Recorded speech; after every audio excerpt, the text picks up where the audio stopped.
Good afternoon, students. Welcome to Pol Science class. Today we are going to discuss three different topics of this chapter, chapter number 6, Judiciary. Your first topic is judicial activism, means न्यायिक सक्रियता. Second, judiciary and rights, न्यायपालिका and अधिकार. And third, judiciary and parliament, न्यायपालिका और संसद. So let us start our first topic, judicial activism. Have you heard of the term judicial activism or public interest litigation? क्या आपने कभी न्यायिक सक्रियता या फिर जनहित याचिका के बारे में सुना है? Both these terms are often used in the discussion about judiciary in recent times. इन दोनों का ही अक्सर आज के टाइम में न्यायपालिका पर चर्चा करने के लिए यूज़ किया जाता है.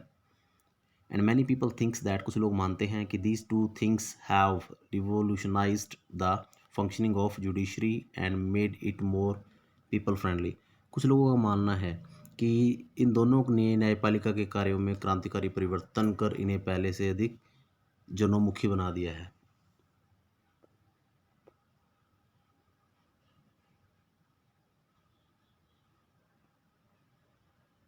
Order. The chief instrument through which judicial activism has flourished in India is public interest litigation, PIL. ये जनहित याचिका ही है जिसके द्वारा जो जुडिशियल एक्टिविज्म है ये बहुत फ्लोरिस्ट हो गया है भारत के अंदर. और सोशल एक्शन लिटिगेशन, इसको सोशल एक्शन लिटिगेशन बोल देते हैं. भारत में जो न्यायिक सक्रियता का जो मुख्य साधन है वो क्या रहा है? जनहित याचिका रही है या फिर सामाजिक व्यवहार याचिका रही है, जिसको हम सोशल एक्शन लिटिगेशन बोल देते हैं. एंड व्हाट इज PIL और SAL? SAL means social action litigation. Okay, now how and when did it emerge? अब क्वेश्चन ये आता है कि जन याचिका है क्या, कब और कैसे इसकी शुरुआत हुई. In normal course of law an individual can approach to the court. कानून की सामान्य प्रक्रिया में कोई भी व्यक्ति अदालत में तभी जाता है, कोर्ट में तब जाता है, कब? इफ़ ही और she has been personally grieved, अगर उसका कोई पर्सनली नुकसान, व्यक्तिगत नुकसान हुआ हो. That is to say a person whose rights have been violated, जिसके अधिकार छीन लिए गए हों, उसका उल्लंघन हुआ हो. और who is involve in a dispute, या कि झगड़े में शामिल हुआ हो, डिस्प्यूट में. Could move to the court of law, वो कानून के पास जा सकता है, मीन्स अदालत में जा सकता है. This concept underwent A change around 1979. पहले तक तो ये था कोई डिस्प्यूट हुआ तो कानून अदालत में जाते थे, ओके. लेकिन बाद में विचारधारा चेंज हो गई. कब? 1979 के आसपास. इन 1979 the court has set the trend. एक ऐसा नया सिस्टम सेटअप कर दिया कोर्ट ने. when it decided to hear a case where the case was filed not by the aggrieved person, victim के द्वारा केस फाइल नहीं किया जाता था, but by others on their behalf, उसकी तरफ से कोई और लोग मुकदमा दायर करते थे. As this case involve in the consideration of an issue of public interest, क्योंकि ऐसी एक जनहित के मुद्दे पर पहले से विचार चल रहा था. सो एट लास्ट हुआ क्या? As this case involved in the consideration of an issue of public interest, and it and such other cases came to be known as public interest litigation. जो फिर जो बाकी जो अनेक मुकदमे थे उनको जन याचिका का ही नाम दे दिया गया था. अराउंड द सेम टाइम, उसी टाइम के आसपास, the supreme court also took up the case about rights of prisoners. तभी सुप्रीम कोर्ट ने केस उठाया था, एक मामला उठाया था कि जेल में जो बंद अपराधी है उनके अधिकारों का. This opened the gate for large number of cases where public spirited citizens and voluntary organizations sought judicial intervention for protection of existing right. तो इससे क्या हुआ? फिर ऐसे मुकदमों की बाढ़ सी आ गई जिससे जन सेवा की भावना रखने वाले नागरिकों, स्वयं सेवी संगठन जो थे, ने सभी ने अधिकारों की रक्षा के लिए, गरीबों के जीवन को और बेहतर बनाने के लिए, पर्यावरण की सुरक्षा के लिए लोकहित से जुड़े अनेक मुद्दों पर न्यायपालिका से हस्तक्षेप की मांग की. And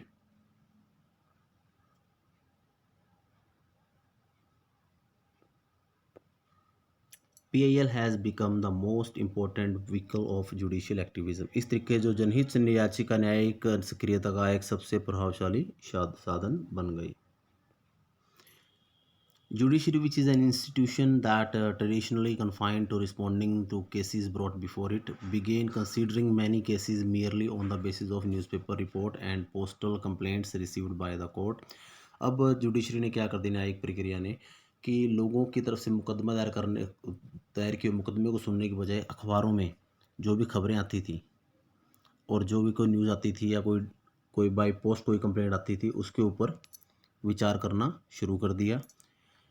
And in this way, the term judicial activism became the more popular description of the role of judiciary। इस तरीके से न्यायपालिका न्यायिक जो भूमिका थी, जो न्यायिक सक्रियता की भूमिका है वो लोकतंत्र में काफ़ी लोकप्रिय हो गई। अब now here is the two example of different cases. First for prisoners and second is example of Tihar jail.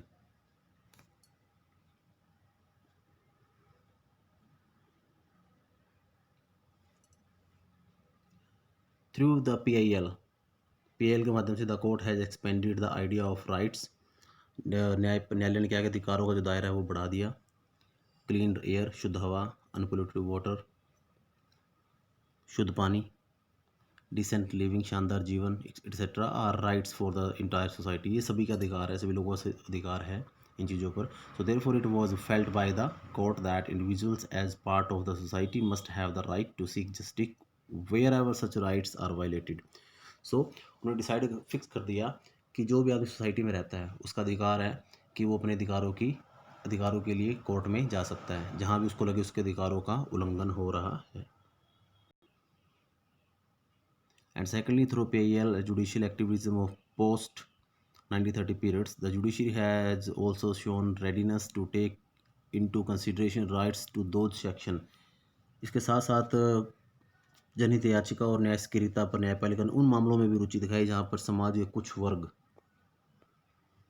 Can't easily approach to the court, जो आसानी से कोर्ट तक नहीं पहुँच सकते थे। फॉर दिस पर्पज, उद्देश्य के लिए the judiciary allowed public spirited citizens, social organizations and lawyers to file petition on behalf of the needy and the deprived। कि जो कुछ समाज संस्थाएं हैं ये उनकी तरफ से क्या कर सकते, कोई संगठन है ये उनकी तरफ से गरीब लोगों की तरफ से क्या कर सकती है, पेटिशन दायर कर सकती है कोर्ट में।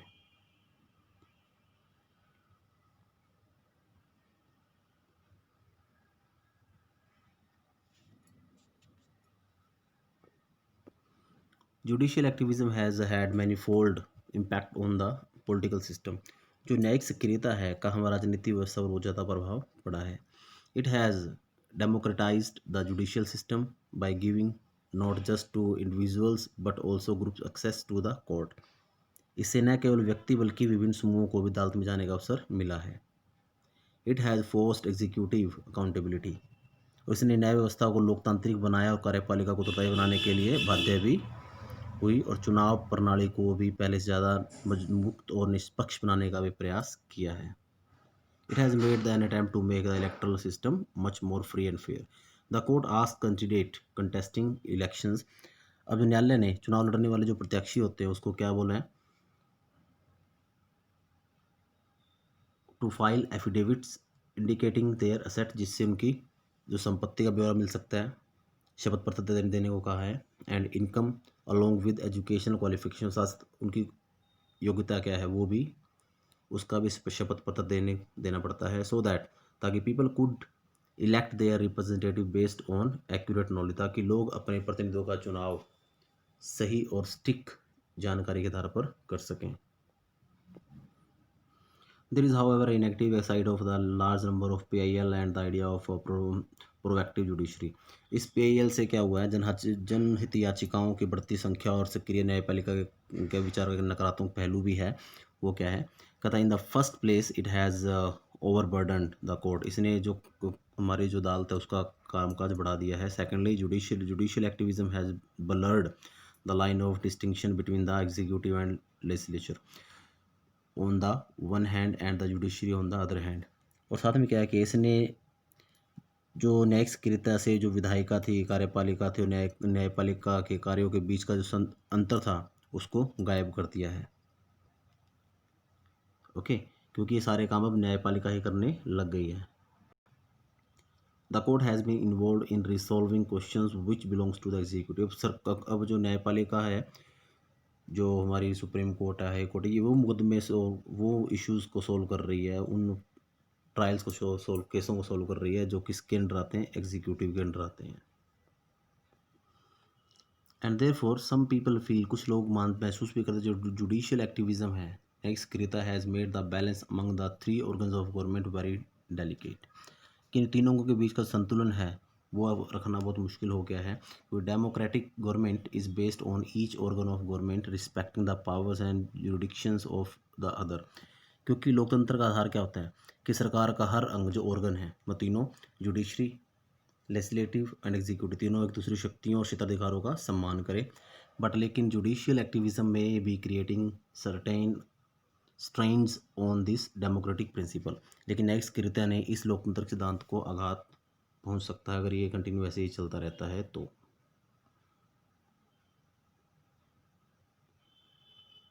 Next topic, judiciary and rights. We have already seen that the judiciary is interested with the task of the protecting rights। जो जुडिशरी है वो राइट्स के क्या है, सेफ गार्ड काम करती है। And the constitution provide to ways in which the supreme court can remedy of the violation of the rights. The first one क्या है, it can restore fundamental rights by issuing writs. पहली बात तो ये क्या है कि सरकार जो हमारी को सुप्रीम कोर्ट है, ये हमारे कुछ रिट्स इशू करके जो हमारे जो फंडामेंटल राइट्स हैं उनको फिर से इस्टेब्लिश कर सकता है। जो रिट्स दे रखी हैं, जैसे writs of habeas corpus, mandamus etcetera, ठीक है, आर्टिकल 32 शो करता है ये।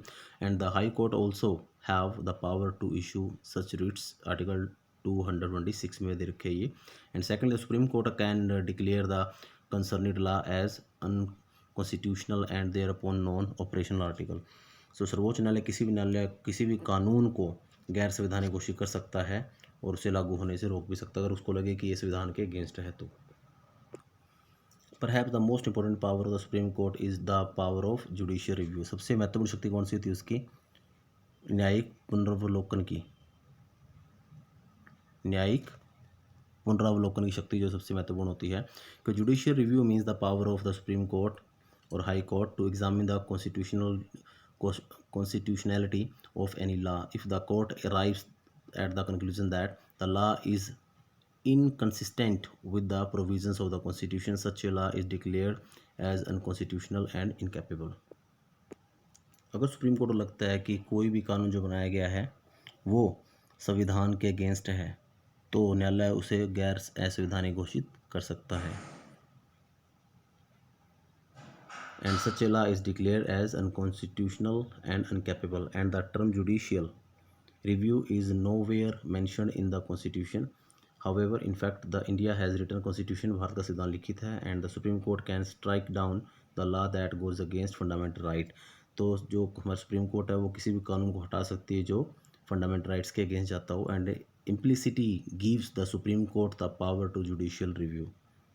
सुप्रीम कोर्ट के पास पावर है किसकी, ऑफ जुडिशियल रिव्यू की, न्यायिक पुनरावलोकन की। Beside as we saw in section of jurisdiction of the supreme court, हमने कई मामलों में देखा, विशेषाधिकार के मामले में देखा है सुप्रीम कोर्ट के। In the case of federal relation to, जब संघ की बात आती है, संघ की शक्तियों बंटवारे की बात आती है, supreme court can use the review power if the law is inconsistent with the distribution of power laid down by the constitution। Together the writ powers and the review power of the court make judiciary very powerful। जो writ जारी करने की और न्यायिक पुनरावलोकन की जो शक्तियां हैं सर्वोच्च न्यायालय को अत्यंत शक्तिशाली बना देती हैं। इन पर्टिकुलर, विशेष तौर से, the review power means that the judiciary can interpret the constitution. जो न्यायिक पालिका है वो क्या कर सकती है, इंटरप्रेट कर सकती है हमारे संविधान को, मीन्स उनकी व्याख्या कर सकती है। बिकॉज मैनी पीपल थिंक, कुछ लोग मानते हैं कि this feature enable the judiciary to protect the constitution effectively and also to protect the rights of citizen, और लोक अधिकारों का भी बचाव करती है जो सुप्रीम कोर्ट हमारी। And the practice of entertaining PIL has further added to the power of the judiciary in protecting rights of citizen. और जनहित याचिकाओं ने नागरिकों की अधिकारों की रक्षा करने की न्यायपालिका की जो शक्ति है उसको काफ़ी इंक्रीज कर दिया है। So dear students, today we have discussed two different topics. So I request you to listen it twice and thrice to understand each and everything. So till then, thanks and have a nice day.